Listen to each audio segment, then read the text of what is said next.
Salut à vous, petits gros tentacules et tentaculettes. Bon bah traditionnel blabla du dimanche, je tente la régularité. Au programme, un tout petit point sur mes aventures de la semaine et puis voilà le point intro machin. Ensuite, vu que les tops à la con, ça a l'air quand même de plaire à certains, on va sortir un top à la con sur les mages méchants les plus puissants de DD qui ont quand même, enfin qui se sont fait poutrer la gueule via des romans. Ensuite, petit point sur Notes, où je vais spoiler tout ce que mes camarades vont avoir à dire. Et puis voilà, on va parler un tout petit peu de Noc. Qu'on fera du coup une glissade grâce à Notes sur la question de l'érotisme dans les couvertures des livres de jeux de rôle. Et on finira par le traditionnel tracteur qui passe, des rétros. Et on finira par le traditionnel point en fait sur les promos de l'été. Voilà, je m'en étais même pas rendu compte, mais en fait tous les ans je fais une vidéo à la con pour dire au fait dans les promos BBE Philibert, il y a ça de bien en ce moment. Donc vu que ça finit mardi, je vais le faire aussi parce que ça pourra toujours permettre à certains de placer leur pécule intelligemment. Hop, point 1, j'avance doucement dans la rédaction des choses dont je vais vous présenter, parce que je passe aussi pas mal de temps dans les travaux, et par exemple cette semaine, c'était même pas du temps pour des planchers, mais surtout, voilà, mon abri à poule avant, hein, c'était vraiment un truc de Romano, c'est-à-dire que j'avais fait des récup de tiges de fer avec du vieux grillage à poule que j'avais bloqué il y avait des trous, hein, donc forcément avec des plaques de bois, et puis enfin, c'est un peu une vraie galère. Mais c'est bon, on a installé notre nouveau filet spécial anti-poule. Et puis elle se barre beaucoup moins, les petites saloperies. Donc 50 mètres de filet anti-poule, t'as mis poule, c'est bon, elles sont heureuses. Elles ont du terrain. Et puis moi, je passe moins de temps à courir après. Et puis voilà, puis les parquets qui avancent. Ouais, j'ai bossé plus de travaux cette semaine. Tiens, la semaine où Morty rentre à la maison, je fais plus de travaux et moins de jeux de rôle. Y aurait-il une corrélation, hasard ou coïncidence? J'ai ma petite idée. Bon, quand je finis de les bêtises, déjà un petit merci à Anthony et à Raffinet, hein, qui sont voilà, les deux derniers soutiens financiers de la chaîne qui sont tombés, alors pour une fois que j'y pense. En plus, j'ai des petits messages de rappel de ma boîte mail qui me disent oh machin, il t'a. Donc voilà, merci à vous. Et puis on va rentrer dans le top du sujet. Le top 3 des gros mages très très très très puissants qui se sont fait poutrer la gueule dans les romans. Je pourrais même dire les mages les plus puissants de Official DD, les mecs qui ont un niveau que le Minster à côté lui crache à la gueule, t'es gentil, t'as même pas dépassé le niveau 30, t'es une sous-merde. Ouais, ça existe dans des official. On va commencer par le plus faible des trois. Bon, Boris, alias le dragon d'Atlas, alias le dragon de Dark Sun, qui se fait poutrer la gueule dans les romans. Je sais pas s'il y a une version campagne Ricaine ou pas. Enfin, de toute façon, on le poutre forcément avec des histoires de prophéties et de méga artefacts. Boris, l'ancien exterminateur des nains, devenu un super dragon. Alors, dans Dark Sun, quand vous êtes un magicien profanateur, c'est-à-dire qui fait de la magie plus vite, qui gagne plus vite ses XP, mais ça c'est plus du tout possible depuis que les XP sont alignés par niveau. Enfin, en gros, quand même, le monsieur, il arrive à être mage 30, psioniste 30, clerc du feu 30. Voilà, voilà. C'est un personnage de niveau 90. Voilà, c'est une boucherie sur pattes. Et puis c'est un dragon. Enfin, il est devenu un dragon. Donc on est sur du magicien un petit peu méga cheaté, tendance mettre du monde. Voilà. Donc on commence petit niveau, les magiciens, enfin, les persos niveau 90, qui a tout ce qui est de plus cheaté. En 1v1, ça te claque un guerrier parce que c'est un putain de dragon. Et puis c'est du mage 30, du psioniste 30, du clerc du feu 30. Vous allez me dire, on peut pas imaginer beaucoup plus bourrin. Mais si, c'est possible. J'ai commencé par le numéro 3. Hein. Et puis ouais, dans l'histoire officielle, il se fait poutrer la gueule par une bande de héros qui trouvent les vrais artefacts de la vraie magie enfin voilà, la magie originelle qui d'ailleurs lui a permis de devenir un dragon et qui va nous permettre d'enchaîner sur numéro 2 de la liste tout de suite, Rajat. Rajat qui est le mage qui a foutu la merde dans Dark Sun. Alors bon, faut savoir que tout ce que vous avez en mode Hobbit, Petit Jean et compagnie, dans l'official d'avant, je sais pas si vous le reprendre dans la cinquième, en fait c'est un peu comme les hôtels fait les elfes normaux. En fait, vos petits persos, avant, pour Alpha 1, il y avait une super race d'Alpha 1, les Alphelins originels, les primals. et eux, ils sont ultra cheatés, et Rajat est un primal qui a mal tourné. Voilà, ça vaut largement autant qu'un noble elfe des origines 100% pur cheat magique. Hein. Les primals, voilà, ils sont scientifiquement beaucoup plus compétents que les gnomes. Enfin, y a rarement eu de race d'humanoïdes aussi balèze. On les trouve un petit peu que dans Dark Sune. Hein. Est-ce qu'on va les voir revenir avec des trucs un peu Planescape ou Spelljammer? Je ne sais pas, Spelljammer. Mais en tout cas, pour dire que lui, il aime très mal tourner, il a inventé une forme de magie plus puissante et plus rapide. Il a un petit peu découvert le côté obscur de la force, justement la profanation. Mais la profanation que vos PJ ont accès dans Dark Sun, c'est de la sous-merde. Hein, comparé à, voilà, lui, il a la profanation originelle, la vraie, celle qui tape dans le soleil, celle qui fait très très très mal. On n'en est pas du tout sur oh, je pique l'énergie vitale des plantes et des animaux. Non, non, je prends au-dessus, c'est je pompe la réalité. Quoi. Ils n'ont pas osé. Bien que Raja, à sa fin, on n'en est pas très loin de ça. Donc, sa petite histoire, il se fait ken, les dieux sont obligés de tous se barrer et puis de sceller la dimension voilà, où il y a Atlas, qui est déjà un demi-plan de l'eau à la base. Bon, on va pas entrer dans les détails. On bloque ça du multiverse parce que sinon, bah, Raja, il va poutrer la tronche à tous les dieux, puis enfin, voilà, il va envahir le multiverse, il sera inarrêtable. Donc on va le mettre dans sa petite prison cosmique et on se barre tous, parce que sinon ça va très mal se passer. On va se faire poutrer, il poutre des dieux, il n'y a pas de souci. Et donc bah, Rajat, en plus, il se fait un petit peu enfermer dans une dimension négative qu'on n'a jamais eu exactement le fin mot de l'histoire, parce qu'on l'a dans les romans. Mais bon, il arrive quand même à survivre et ça devient une espèce d'entité, voilà, d'entité qui survit par l'esprit incorporel, machin, qui tente de se réincarner. Enfin, il y a tout un bordel dans les romans. Il n'empêche que là, on est sur du mage, voilà, il n'est pas staté, il est au-delà du niveau 30. Enfin, je veux dire, il est à même d'être plus puissant qu'un perso de niveau 90. Voilà, voilà, voilà. C'est le chef des persos de niveau 90. Il est au-dessus. On est limite dans l'instatable total. Quoi. Il est dans le truc qui fait peur aux dieux. Rajat, bon, heureusement, hein, tué à coups d'artefacts, machin, quête, truc normal d'Heroic Fantasy, dans l'histoire officielle de Dark Sun. Mais on a rarement vu un personnage plus cheaté niveau magie. Sauf peut-être bien une certaine version de Wrestling Major, ouais, Wrestling, parce que je ne sais pas le dire autrement depuis que j'ai 12 ans.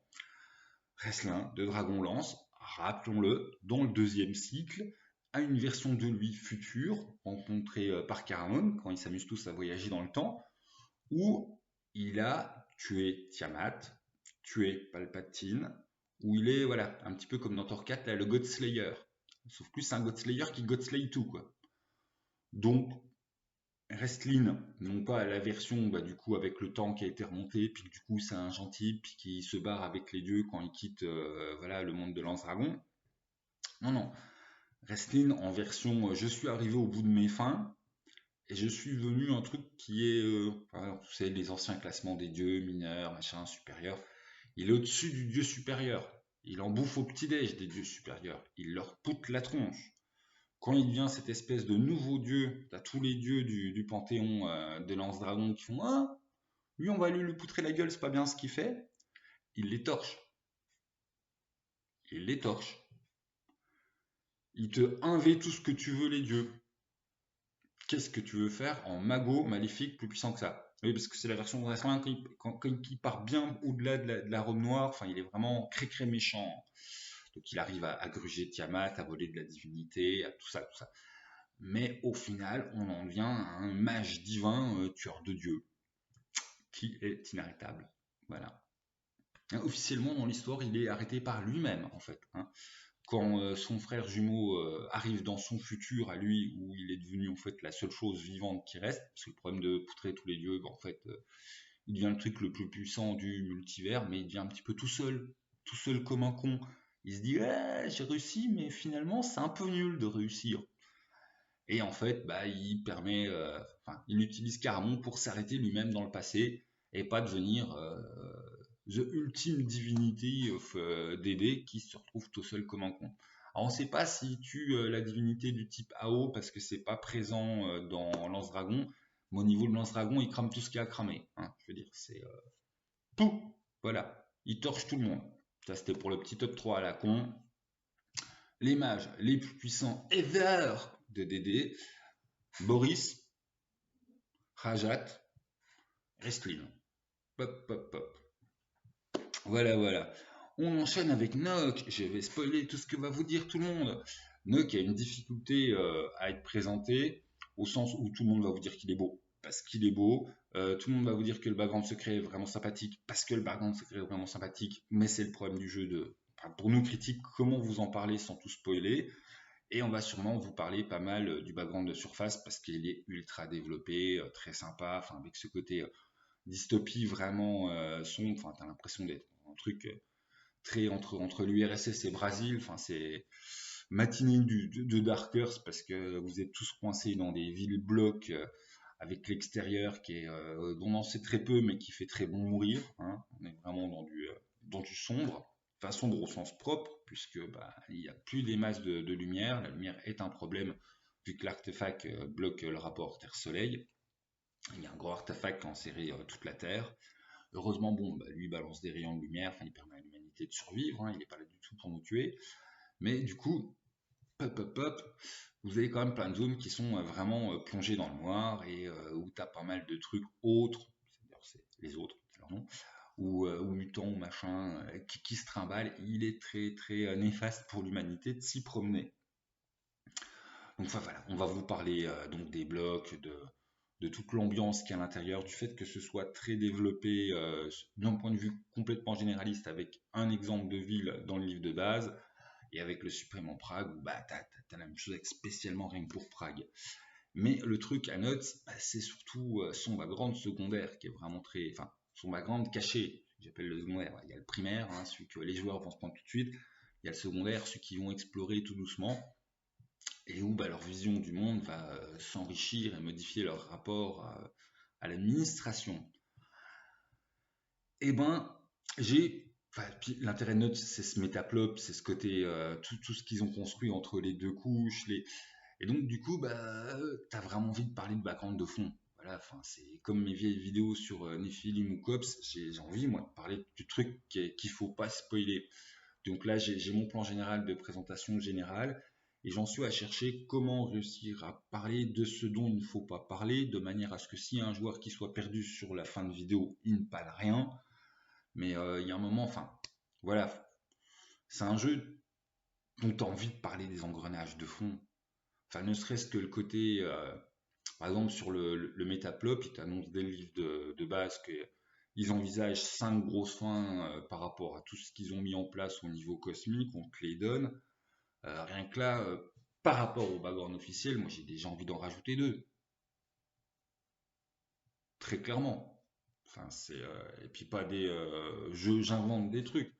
Le truc fait, ah, il y a tel élément de background, peut-être que dans le développement officiel, ils vont prévoir de l'utiliser pour amener à droite ou à gauche, mais quand tu regardes les 5 fins proposées, tu dis, ah, cet élément n'a pas été utilisé.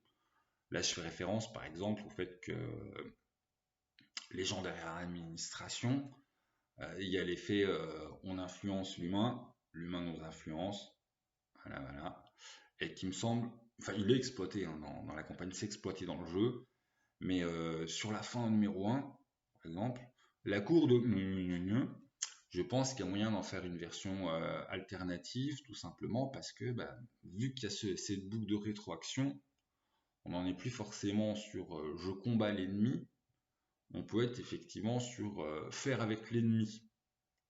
Quelque chose un peu ouais, à trip, on dépasse pas ses propres limitations, à trip Néphilim, on compose avec l'ennemi, non pas en le vin. L'harmonie quoi. Enfin voilà, il y a des points comme ça où je vais avoir besoin d'en parler plus amplement par rapport à certains deuxième génération aussi qui sont très intéressants. Enfin voilà, va falloir faire une vidéo 1 de présentation bah, pour tous les gens qui connaissent pas Nock et la finir par, je serais peut-être obligé d'en faire 2 de toute façon. Bah en fait voilà, j'ai envie de parler aux gens qui l'ont déjà lu pour vous dire, hey, vous avez vu à telle page, on peut faire des trucs bien débiles avec ça, hein, bien où. Voilà voilà. Mais bon, putain, j'avais juste prévu une transition sur Nuts, parce que je voulais parler Nuts, en fait. Voilà, tout le monde, il faut dire, les illustrations sont belles. Je sais pas si tout le monde, il va parler de... Alors, je ne sais pas qui est l'illustrateur, parce qu'il y a plusieurs illustrateurs et on ne sait pas qui a fait quoi. Il y en a un qui nous fait des persos d'une sensualité. Donc là, on a la madame. Et c'est bien parce que pour une fois qu'on a une méga... bon, elle est catégorie froide bonasse, mais une méga froide bonasse dans un truc de jeu de rôle qui soit pas une rousse à gros nichon, ça fait quand même plaisir. Voilà, voilà.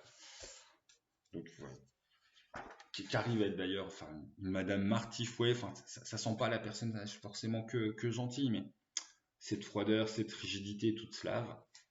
Mais si on a un prix de l'érotisme dans les illustrations de notes, voilà, ah lui, le YMCA Stakhanov qui, ça respire le motérotisme au kilomètre, il est d'une suavité, enfin ils nous ont vraiment fait un truc, le petit beau gosse, voilà, c'est ça, Stakhanov YMCA en classe. Et c'est clairement le même illustrateur qui a fait les deux. Et c'est marrant parce que, enfin voilà, trouver un illustrateur qui arrive à te mettre une pointe d'érotisme dans l'univers de Notes, c'est pas un univers qui s'y prête. Hein. C'est pas un thème de fond, l'érotisme dans Notes. Ouais, bien que si on tire beaucoup par les cheveux, non, en fait, pas bien que. Et voilà, c'était juste ma transition parce que du coup, l'érotisme sur les couvertures. L'érotisme sur les couvertures. Qu'a fait parler de lui dernièrement? On a eu quoi? On a eu l'affaire Cabal, oh mon dieu, des boobs sur une couverture. On a eu l'affaire Culte, oh mon dieu, des boobs sur une couverture. Cachez-moi donc ce sein que je ne saurais voir, à ne me montrer surtout pas l'autre. Mais j'ai entendu personne sur Lamentation de the Flame Princess, alors que je massacre pas le titre, je l'ai noté quelque part ou pas? Je suis capable de pas l'avoir noté, voilà. No Salvation for Witch.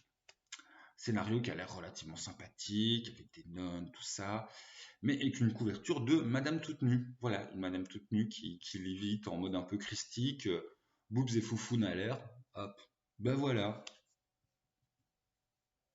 Je vais pas gueuler aux deux poids deux mesures, tout simplement parce que je pense que la Lamentation de Fun Princesse, entre le côté c'est tamponné en gros dessus que c'est pour public averti, attention 18+, et le fait qu'il soit moins connu que ses prédécesseurs, je pense que l'info de cette couverture est passée sous plein de radars.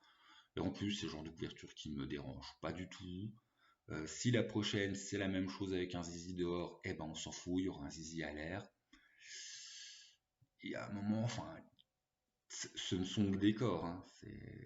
Heureusement que voilà, l'art qui a été développé, enfin l'art occidental, il y a un moment, voilà, même les Grecs, ils nous faisaient des petites statues avec des kikis à l'air. Hein.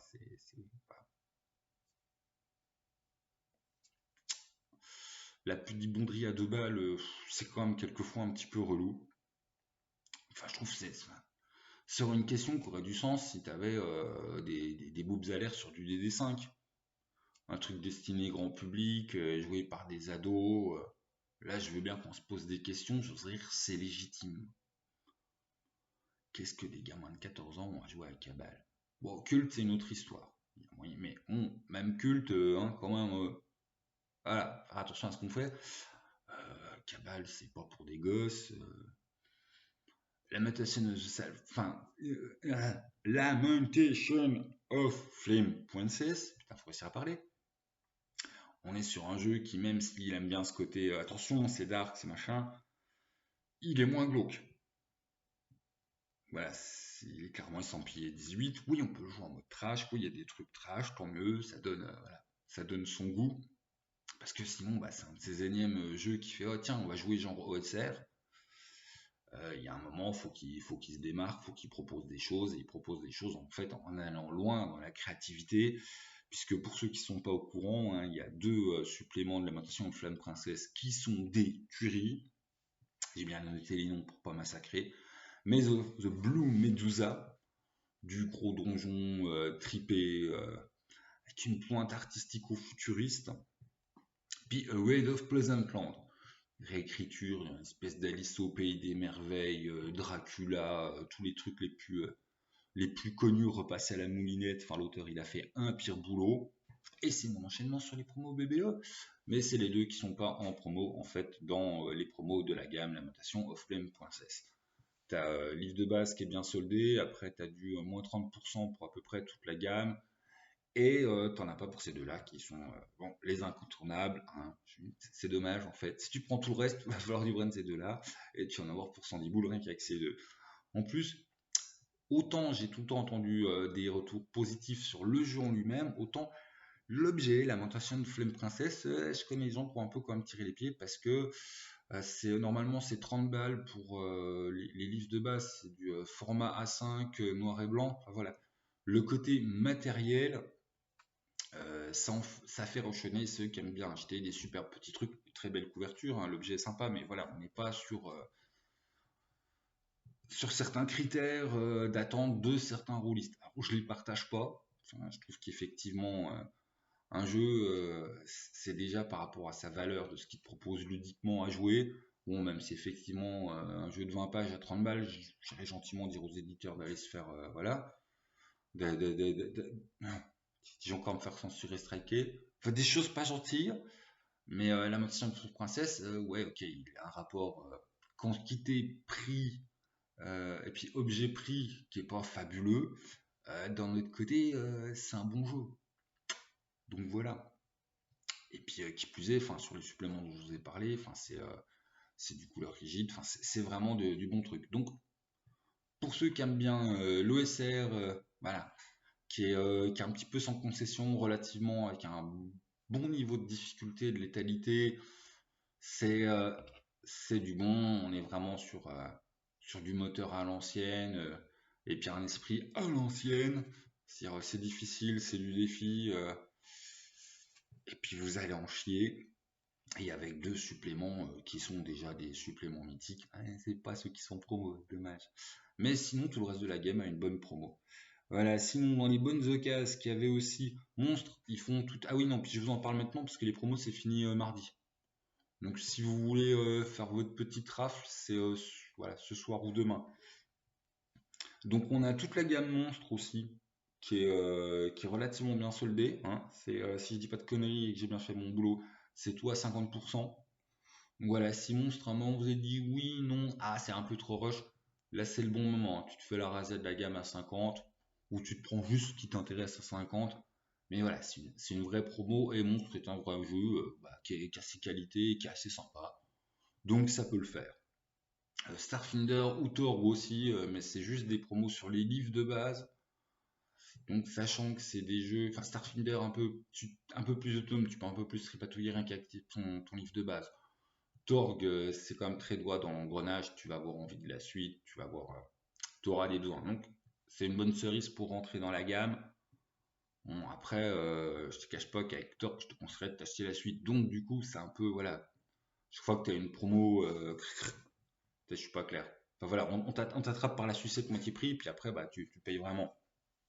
Mais n'empêche, bon, si Torg, ça vous tentait, et puis vous l'avez mis dans votre liste des trucs à acheter un jour, livre de base à 50%, ça se refuse pas quand on est dans ces conditions. Starfinder, ça peut le faire aussi si on était tenté plus ou moins. Et puis voilà, mais là où je trouve que c'est vraiment intéressant, c'est Monstre à 50% et Lankmar. Mais attention, Lankmar, c'est pour les gens qui ont déjà le livre de base. À savoir qu'il y a une promo les suppléments sont à 6,50, 6,25. Tu as l'écran à 6,25, les suppléments à 6,25. Donc normalement, en fait, la gamme intégrale Lankmar, t'en as pour 100 balles. Là, en fait, t'en as pour 40 balles. À peine plusieurs. Ça fait 18 plus 25. Voilà, t'en as pour 18,75 plus 25. On va dire t'en as pour 45. Et t'as l'essentiel de la gamme, sachant que le livre de base, lui, n'est pas en promo et il est à 25. Si vous avez déjà le livre de base, là par contre, je voudrais dire, tu finis ta collection de Lankmar Savage World. Alors c'est pas le Lankmar le plus aimé, il y a des gens qui aiment bien Savage World. Tiens, bah, par exemple, Michael Mayer, le papa de Kawaii, enfin, je veux dire, on en connaît des amateurs de Savage World, moi-même je suis pas du tout anti-Savage World. Donc du coup, si c'est un moteur que vous aimez bien, vous disiez Lankmar, oui ou non, mais je suis pas sûr de le jouer, machin, c'est le moment où tu as, voilà, t'as la gamme moitié prix parce que tous les subs sont à moitié prix. Et alors, si tu as déjà le livre de base, là par contre, c'est le vrai bon plan. Pop, pop. Même chose pour Numirama. Par contre, que je vous en cite beaucoup moins, tout simplement parce que le livre de base il est épuisé. Tu le chercheras en occasion. On va dire oui, il y a le PDF. Enfin, quand tu achètes une gamme avec des suppléments physiques, tu aimes bien avoir le livre de base en physique. Hein, l'inverse est plus jouable, livre de base physique, supplément en PDF, mais c'est quand même chiant là. Enfin voilà, quand c'est le livre de base qui est PDF et pas le reste. Donc Numirama, jeu très sympathique, mais vous allez courser le livre de base qui d'ailleurs est pas si courant que ça en occasion. Donc après si vous avez déjà le livre de base, là par contre c'est le bon moment d'aller choper du supplément pas cher. Ensuite, qu'est-ce qu'il y avait d'autre chez BBE qui valait le coup? Ah ouais, toute la gamme The Strange qui est à 50%. Pour ceux que ça intéresse. Et surtout, bah non, il n'y a pas de surtout, hein, je crois que c'était les meilleurs plans, hein, Lamentation de Flame Princess, même si c'est pas la meilleure réduc. Forcément, monstre, moi je trouve ça intéressant. Lampmar, si tu as déjà le livre de base, c'est vraiment la fête pour toi. Et puis voilà, hop, j'ai rien zappé. Non, j'ai rien zappé. Et ça s'arrête le 19 juillet chez BBE. Autant vous dire, c'est un peu pour maintenant. Si, voilà, que j'ai zappé, mais que du coup, je sais pas trop comment dire. Pathfinder, l'âge descendre. Je pense qu'il se vend très mal parce que Pathfinder 2, l'âge descendre, d'avoir une réduction de 50% dessus, tu te dis, ça doit partir. J'ai essayé d'avoir des retours, voilà. Bon, après, je me suis pris hier soir, un petit peu branleur. Hier soir, 9h, j'ai envoyé des messages et aux amateurs et connaisseurs, Pathfinder, DD et un autre truc. Personne n'a de retour, personne ne sait trop si ça a l'air bien ou pas bien. Enfin voilà, c'est Pathfinder 2. Je savais que c'était pas une méga réussite, mais alors un four à ce point-là, en une nuit, là, personne qui m'a dit, oh oui, je l'ai fait, ou j'ai entendu machin, mon pote qui l'a fait, ou je ne sais pas du tout ce qu'il vaut. Voilà, si quelqu'un l'a fait, à qui voilà, qui note bien son avis dans les coms, je le remonterai tout au-dessus des coms, parce que du coup, bah, niveau prix, tu te dis, ça a l'air sympa. Mais si c'est de la merde, non, c'est pas sympa. Après, si c'est une bonne campagne Medfan, voilà. Pathfinder, c'est pas le truc trop compliqué non plus à adapter en cinquième pour ceux qui aiment la cinquième. Donc, si la campagne est bonne, c'est un bon plan. Si la campagne est pas bonne, c'est une merde. Et j'en sais rien. Par contre, je trouve, ça serait bien de se poser la question. Donc, pitié, si quelqu'un a l'info, s'il connaît quelqu'un qui a l'info, qui passe son coup de téléphone, on a en gros jusqu'à demain soir pour faire remonter. Est-ce que c'est un vrai bon plan qu'il faut sauter dessus ou est-ce que c'est totalement passable et oubliable? Donc s'il vous plaît, complétez mon travail. Et puis j'ai fini de dire des bêtises pour BBE. Pas des bêtises, non, voilà quoi. Je ne sais pas tout seul. Et puis si la communauté, des gens qui regardent cette chaîne, pouvaient aider l'autre partie de la communauté, des gens qui regardent cette chaîne pour se dire est-ce que c'est un bon plan ou pas. Voilà. Et au niveau des trucs notables chez Philibert, ça va aller très vite, il n'y a vraiment pas grand chose en VF. Deux collectors Esteren, alors ça c'est pareil, Esteren c'est tellement pour l'instant un truc qui est en stand-by dans la communauté française parce que on veut les secrets et que voilà, je connais peu de gens qui achètent du Esteren, qui recherchent du Esteren, n'empêche que si vous en faites partie de ce 0,5-1% de rôlistes qui disent je prends Esteren et j'en profite que ce soit pas du tout la hype pour récupérer ce qu'il y a récupéré. Moi, c'est ce que j'ai fait sur ma collection perso d'Esteren. À l'époque où tout le monde crachait dessus, je fais, oh, tiens, c'est pas cher. Ouais, c'est Agathe, ça viendra un jour. Un jour, on va en reparler en bien. Hop, j'ai pris ma petite collection et j'attends patiemment la sortie de la suite pour dire, bah voilà, j'ai bien fait d'investir à ce moment-là. Parce que, ouais, Esteren, il y a eu des prix bradés sur des collections entières de gens qui pétaient trop les plombs d'attendre la suite, qui du coup s'en sont débarrassés avec hargne, et du coup ils ont pété les prix quoi. Et ben là en l'occurrence il y a deux collectors, je crois qu'il y a Voyage et l'Odus Plus la boîte verte, qui sont bien pas chers. Donc si ça vous tente. Et alors le meilleur prend, ça m'a dégoûté parce que j'en ai chié pour le trouver. L'écran hypersensible est actuellement à 1,50. Voilà, un écran à 1,50. Bon, t'as pas le livre de base. Donc, à part pour faire de la tapisserie, c'est dommage. Mais si, comme moi, vous êtes retrouvé à un moment, vous êtes dans cette situation du j'ai foutu la main sur Exil, mais j'ai pas l'écran, eh ben voilà, Philibert 1,50. Moi, pour acheter le mien, enfin pour trouver le mien, il avait fallu que je rachète une case. Enfin, j'avais eu Exil en bouquin seul. Soit l'écran, je le trouvais pas. Et il a fallu que je me rachète un Exil plus écran en revendant mon Exil pour avoir le combo. J'aurais bien voulu avoir une promo à 1,50. Donc voilà, pour les très rares personnes qui sont voilà, encore le nez dans Exil parce que ce jeu est une tuerie et vous n'avez pas écran à 1,50 chez Fifi, c'est de l'écran donné. Tes frais de port te coûteront plus cher que ton écran de jeu. Donc bon, voilà. Et puis on a fini de faire le tour des. Ouais, non, j'ai rien oublié. Hein. Les promos, de toute façon, c'est fait. Donc cette année, ça se trouve quand même plus chez BBE. Et puis bah c'est fini tout bientôt. Donc voilà, on va pas refaire un point général. Hein. Je pense que ça a été clair. Sur ce, jouez bien. Bon week-end à vous. Salut les gens.